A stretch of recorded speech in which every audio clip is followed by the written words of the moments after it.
So we have a lot to get down, a lot to talk about. Okay. So we're going to start off with kind of a broad question. So you can either dive deep or say as little as you want. It's okay with me. So what are your goals for this campaign, and what issues are you hoping to shine light on? Oh, thank you very much, and I appreciate the, being here today and being in the Brazos Valley. Look, I'm don't need this job. I'm a businessman. I'm doing this job because it's not getting done. I was in the Texas Senate, as you probably know, for 4 years. And I was always ranked one of the most conservative, if not the most conservative state senators in Texas at that time. So I've certainly been tested and vetted about my conservative credentials. And I'm a business guy, like I said, and my opponent is a career politician, Greg Abbott. While he's been 31 years an elected office holder and the Texas taxpayer, I've been creating thousands of jobs for Texans. And we just have a different way to see things, a different way to look at things. I see an issue and I want to solve it and go right to the solution. And I have on the main issues affecting Texas, and I've got the solutions and the courage to implement them. Let's just look at the main issues affecting Texas.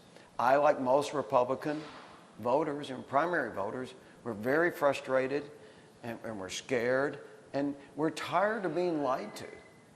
We're tired of broken and empty promises. And is the border secure? Are our property taxes going down? Do we have confidence in our election that our votes are being properly counted? And of course the answer is no, no, and no. And that's why I'm going to win. And that's why my campaign has so much enthusiasm and excitement, because I have some solution to those issues. And then, so, and this was the one that was at the rally? Yes. In Dallas? In Austin. So there was this rally that you were at in Austin where you were critical of Governor Abbott's response to the pandemic, saying that he's acted too slow at a protest last fall. How do you think his response has been since then, though? Well, let's just talk about the response that he initially had for the Wuhan virus. And that was the catalyst, essentially, that made me decide that I need to run to save Texas. And really what he did in one day was shred our Constitution he swore an allegiance to uphold. He put 3 million Texans out of work in 1 week. Over 3 million Texans filed for unemployment. And now we're dependent on the government, and many of them haven't gotten their jobs back. And that was more jobs than we created in this state in the last 10 years combined that were just boom and gone.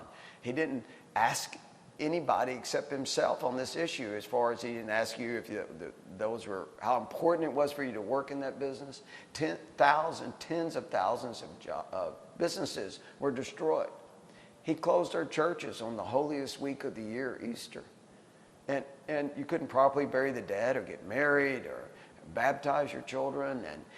And then he keeps this mask mandate on for 9 months. He told us this whole shutdown was going to last 2 weeks. And it just keeps going on and on and on. He listens to that lying Fauci about it all. And then he keeps the mask mandate on for months and months. And people thank him for taking it off. And I'm like, that's like thanking a thief for bringing some of your stolen stuff back. How he's handling it now is better. But it's still, he said, for instance, that he's going to not he's not going to require a mask mandate. He's not going to let the school districts require it. But now the school districts in Dallas yesterday said they're going to require a mask mandate. The ones in Houston said Austin said they're going to require it, and he's silent on it. He said he's not going to require the vaccine. He's not going to let businesses require their team members to have it. But there's many businesses that are requiring their team members to get the vaccine, or they're fired. The hospitals are laying off people because they won't get the vaccine. Where's Abbott? He's quiet on it. He's not doing anything. He's not stepping up. Let's talk about the masks and the school districts and everything. Your hometown, Dallas, what you just said, recently enacted a mask mandate for their school district, defying Abbott's orders. So what's your response to that, and Governor Abbott's response that he says this is a violation to parental rights? Well, I would never have required the mask mandate to begin with. I never would have shut the state down. I wouldn't pick winners and losers, what businesses could be open or which one couldn't be. And I would never have done it to begin with because I'm never going to violate the Constitution, and I certainly wouldn't do it now. And my response to them is that they can't do it. If the governor's got the authority to do it, then he shouldn't allow them to require that. Okay. And then the Delta variant continues to grow, and everything in the state of Texas vaccination rate stands now at 44%. What is your response to Texans who are reluctant to get vaccinated, and should the state shut down again? And I obviously know your answer to that one. Yeah, no, the state, of course, isn't going to shut down again under a Huffines administration. I would never do that. I personally have not taken the vaccine. But if somebody wants to take the vaccine, they should take the vaccine. This is about individual liberty, and that's what my campaign's about. And if this is the medical situation, and if you think you want to take the vaccine, go ahead and do it. But it's between you and whoever you want to share that with. It's certainly not between you and the government. Can I follow up with that? And I'm going to ask a follow-up and then Sure. just respond to her. We talked about the responsibilities of the governor. Last year he did shut down the state. There was the sort of regulations. Does any form of government have certain responsibilities to ensure the safety of their people? Local government, state government, federal government? Because this pandemic did end up taking hundreds of thousands of lives, millions of lives. Does the government have a responsibility to their people to say, this is the best case scenario, this is what we should do? Federal government, there's an obvious answer to that because you're a Republican. But you are someone who is identified as conservative. State government, local government, do they have a responsibility to say, between the numbers, what we're seeing right now, 44% vaccination rate, Delta variant rate growing, do they have a responsibility to say, this is what we should do? Okay, yes. Well, the fundamental role of government is always to defend your God-given liberties. Our liberties come from God and not from the government. If a response to the Wuhan virus entailed infringing upon your God-given liberties, I don't have the authority to do that. The Constitution doesn't give me that authority. I'm not going to unilaterally violate my oath to uphold that. Our Constitution was written specifically to protect our God-given liberties. And so I would always want the government to have a place in people's safety, as long as it doesn't violate that fundamental role of government. And when you say the Wuhan virus, what are you referring to? COVID-19. COVID-19.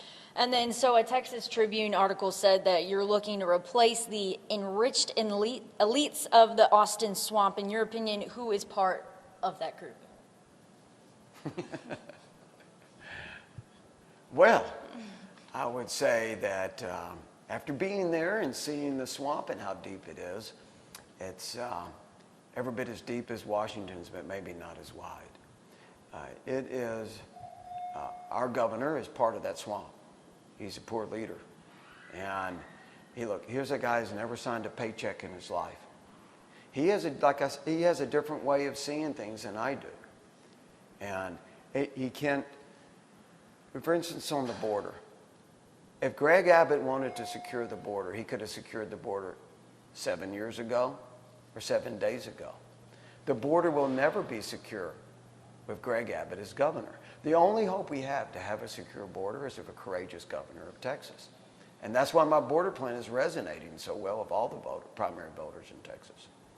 And so, speaking of that, we talked about the Austin quote-unquote swamp, but the sitting governor has a 77% approval rating for the Republican Party. How are you looking to persuade his supporters within, or his supporters within your own party? Yeah, well, I can tell you this. I don't know where those 77% are, because I'm going all over the state of Texas, and I can't find them. I don't know where they are. I can't find them anywhere. And I tell my team, I said, I need to go find the Abbott supporters so I can talk to them and I can flip them and I can tell you and I can tell them about my message of liberty and freedom and supporting the Constitution, and we can't find them anywhere.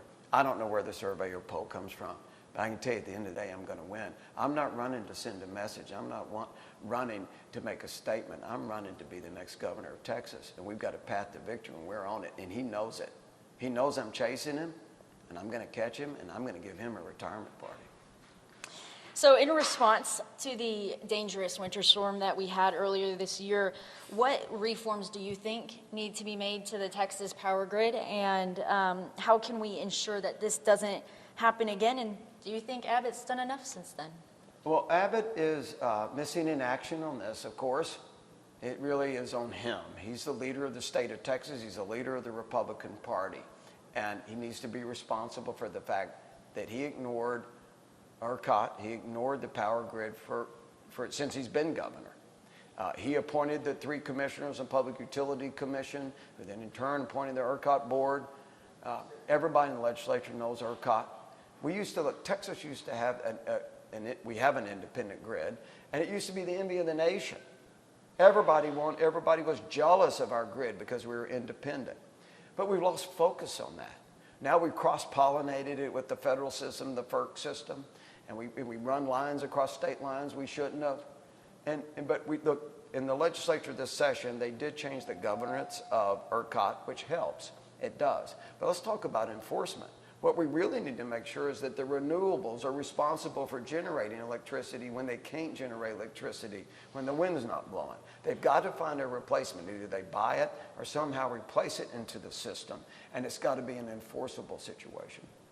So let's talk about the legislative session that ended and the one that's beginning. What are your thoughts on these sessions and what's caught your eye, and have these special sessions been effective in any way? Well, they obviously haven't been effective. The special sessions have not been effective since the Democrats really haven't been there. But let's talk about why they're not there and who allowed that. And Abbott did. I mean, first he was trying to get his bill done on election integrity, election voter fraud bill, and that was his #1 bill. He should have had that done the first 60 days of session. That's why this legislature can only meet in the first 60 days, only can work the first 60 days of the session on a governor's emergency item. They didn't do anything about it. But then at the end of regular session, if you recall, they pulled the same stunt, and they fled and broke quorum, right? So they didn't have to vote on that bill, and they could kill it during the regular session. Everybody in the state of Texas knew they were going to do it again if he brought it up again, including him. Well, what did he do after that? He signed 372 pieces of Democrat-sponsored bills into law, and then he signs their budget. He gave up all the best tools in his toolbox to make sure that they didn't break quorum again. He allowed it to happen. And then the recourse, he talked about putting them in jail. He talked about this and that, and done anything about that. The Constitution's pretty clear on it. It gives the House a lot of leeway in how they can punish the Democrats and get them back into Austin. And then I just have one last question for him, if you have anything. We revisited a few things.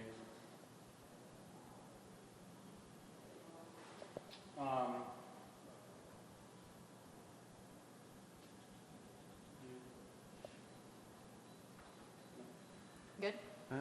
Okay. So just one final word. So the last question I had was, are you running to win? And you talked about that. Yeah. I just want to know, just one last final wrap through of what people should know about you and what sets you apart from Abbott. No, thank you. Well, I'm a 5th-generation Texan. I'm a God-fearing patriot. And like I said, the fundamental role of government is always to defend your God-given liberties. I'm here to take Texas sovereignty to a level that's never been really seen in Texas. Like on my border plan, I'm going to get done in 30 days what no one in this state's been able to get done in 30 years, because I'm the actual Republican that's going to actually do something. I'm going to enact Article 1, Section 10 of the U.S. Constitution, which gives the governor the authority to engage the military to do whatever they need to do to stop this invasion. I'm going to engage the entire Texas military to secure the border. And we're going to enforce any immigration law we want to enforce or not. We're going to secure all 25 bridges over the river, and we're going to make Mexico accountable and put the economic pain on them and make them secure their side of the river. And when they get to our side, we're going to take them right back across. And I'm never, ever asking permission from the federal government to secure the Texas border. I've got a comprehensive plan to phase out property taxes over 10 years. This is a very doable situation. I know it doesn't sound it, but it really is. It's a math problem. And I tell you, this is like every other major issue in the state of Texas. The one thing we got to have to phase out property tax is a governor that champions getting it done. If we don't have a leadership in our state, if we don't have a governor that champions having something happen, it's never going to happen. We've been just devoid of leadership for a long time. And it's not going to happen in the Huffines administration. How do you plan on slowly eliminating the property tax within 10 years? Like, what is your process in that? So within the first year of your administration, how do you look to enact that? Is that through legislation? Is that through executive orders? No, I'm going to enact property tax. I'm going to phase out property tax, and it'll be through legislation. The good news is I'm going to make sure it's a constitutional amendment, so all Texans get to vote on that. All Texans can weigh in when we get the bill out of the legislature and decide if they really want to phase it out or not. This is a math problem. And we're going to fully fund all the political subdivisions, but we're going to gradually wean the state off of ad valorem taxes. It's a bad tax. Half is paid by businesses, and approximately half is paid by residents. And this will create tremendous, tremendous wealth in the state of Texas if you don't ever have property tax again. And we're going to mainly do that by not spending all of our money. We'll cap state spending at about 2% or 2.5% growth in state spending. But our revenues grow, say 7%. And that's my numbers now, 7 to 8%. We take that growth in revenue and we buy down property tax with it, which is billions of dollars a year. That's why it takes a few years to phase it out. Then we move some over to sales tax. This is very doable, and it can happen. So the state doesn't have a state income tax, and you're planning to eliminate property tax within 10 years. Like, what revenue does the state see in order to continue to fund so many programs, so many state-funded programs, local programs? Local, yeah. How does that work? Well, how that would work? You said it was a math problem. Yes, I can get the details. $70 billion in total revenue from ad valorem taxes for every political subdivision in the state of Texas. It's about $70 billion. So the trick here is, how do you replace that $70 billion, and how long does it take? And the $70 billion grows, so you catch up.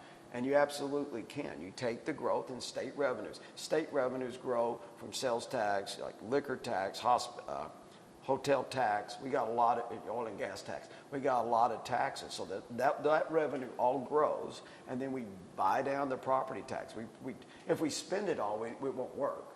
Right? If we spend everything we bring in, then you don't have any money left over for tax relief. And then we move some over to sales tax. So sales tax will go up. More people will be paying higher sales tax, and then we use the growth in revenue to buy down the property tax, and that replaces that money. So, I mean, sales tax increasing, I mean, that's generally kind of an interesting way to kind of put it, because people see sales tax, and it's probably the most noticeable, like, it is direct tax. I mean, it's much to your conservative base. How does that? It's really for every Texan. Most Texans don't want to rent their houses from the government anymore. They're tired of not owning their own property. They're tired of the rent going up and up every year and really having no say in it. The government's got an incentive to increase the appraisal value of your property because they make more money, and they're the ones running their appraisal districts. It's just a real bad tax. You never own it. You don't own this building. You don't own any real estate in the state of Texas. And I talked to my team, and they say, well, I don't know if we can do this. Every state in the unions and every country almost in the world's got property tax. I thought about that. I said, this is tremendous. Tremendous. Finally, Texas is going to be the leader in something. We're going to get our swagger back in this state. We're going to be the first to do something that should have been done decades ago. People are tired of renting their homes from the government. Do you know, in DFW or most metropolitan areas, property tax is 2/3 of the mortgage. I mean, just I like your listeners to close their eyes for a moment and just imagine, just think about not paying that tax and what they could do with the money. Vacations, a bigger home, private schools, you could donate it to your school district or charity, whatever. Businesses now will be freed up to increase their research and development teams, to have more team members overall, to create inventions that we've never thought of. Most real estate sold on a net operating income basis. We think it'll create $100 billion in net worth overnight. I mean, it's the amount of wealth and prosperity that we'll experience in the state without that tax is really hard to measure. It's that tremendous. And it's not just the money. This is about our economic liberty. This is about private property, and our property rights is fundamental to who we are as Americans and as Texans. So it's really more than that. It's getting people free from the government. And that's what it's about. It's a bad tax. I think we covered it. Yeah. I think you crushed it. I follow, but I respect. No, I got time. Only thing I would say is that it's going to be a new day for Texas. This is going to be a new chapter in Texas history under Huffines administration.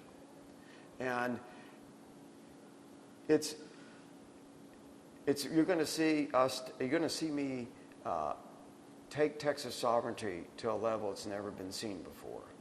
I'm not asking permission from the federal government anymore. This is Texas. It's going to be a new day, and our greatest days are coming.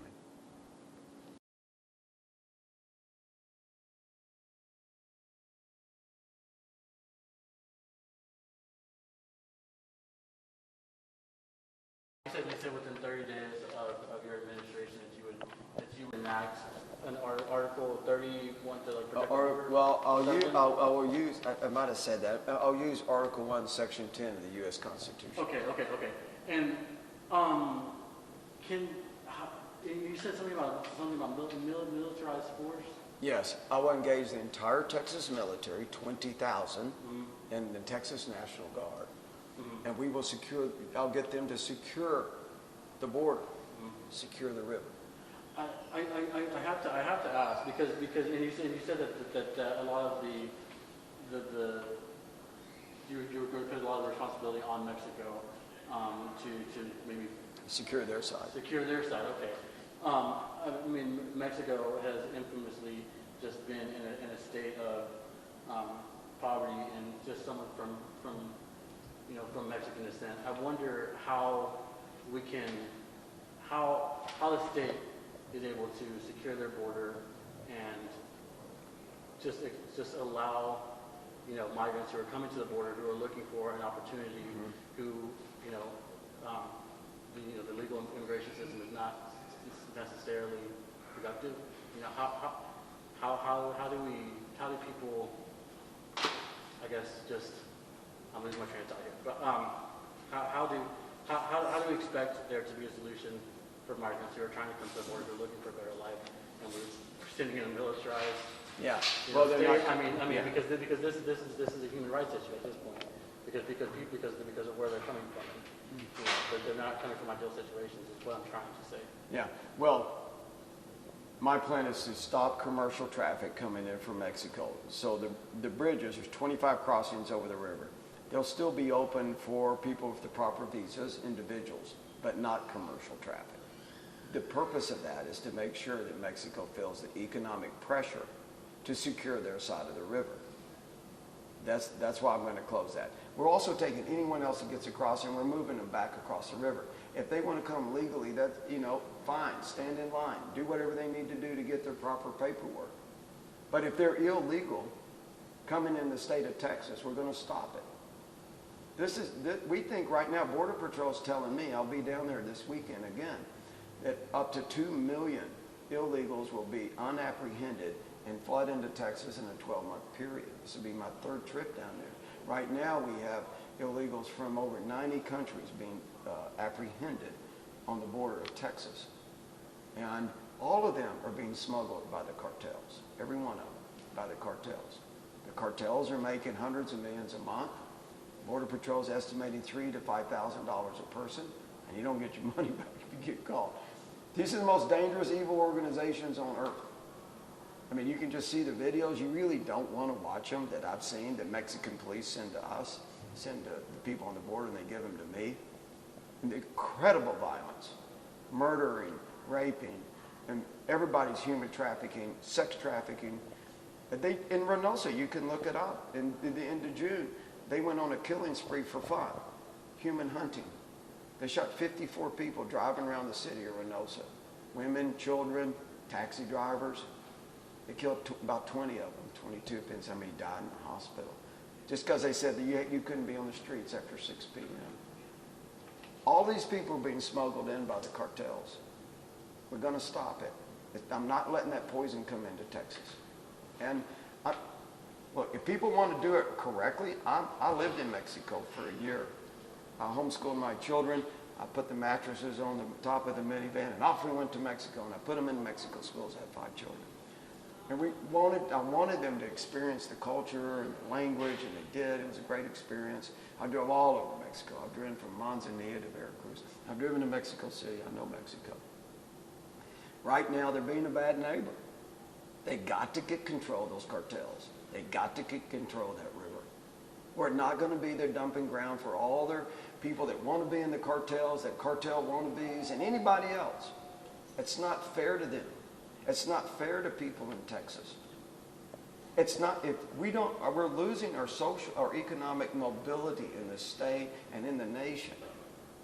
How can I tell a Texan that he can't go build a house and he can't get $25 an hour, if that's a fair wage? He can't get $25 to swing a hammer if somebody else that's not supposed to be here is going to take 7. And they've stood in line. They've got their paperwork. These are Texans. They were born here. But they still can't get a fair wage because we won't secure the border. The federal government will never secure that border. It never has, and they never will. The only hope we have of having a secure border is with a courageous governor of Texas. And that's why I'm going to do it.